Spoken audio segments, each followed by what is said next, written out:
thing I've noticed is I've been president of two organizations in my life. I was president of Future Farmers of America when I was in high school, and I was president of the West Virginia Writers Organization recently. 2 years ago. I'm current president emeritus of that organization. But something I've learned about those organizations, or any organization, everybody seems like they all know how to run it better than the people in charge.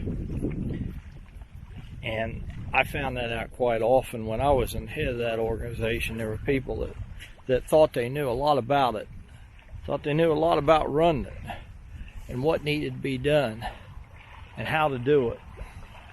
And one thing I found out, let me give you for instance, the place we have our annual summer conference in the West Virginia Writers, a lot of people get real tired of having it there, and they suggest we find another venue. Well, that sounds good. It sounds easier said than done sometimes.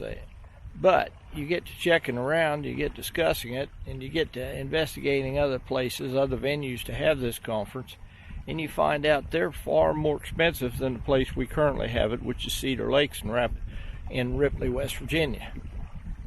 And that's quite often what you find out anywhere leading a huge organization, statewide or nationwide, is that it's a lot easier being a spectator than it is to be an officer.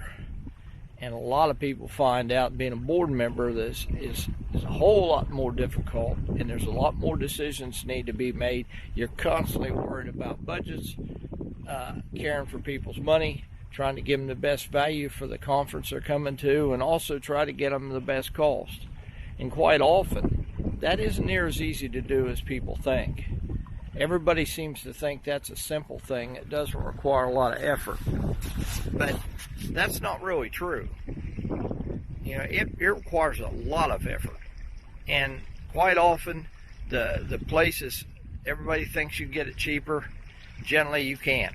Quite often, it's more expensive than anybody imagines. And that's one of the difficulties of running a huge organization, being president, being treasurer, being anywhere on the board, is you have to make a bunch of tough decisions. And you got to try to preserve the budget of the organization at the same time you make these decisions. And just because somebody thinks you can get it cheaper or better somewhere else doesn't mean that's a fact. And I've learned that as president.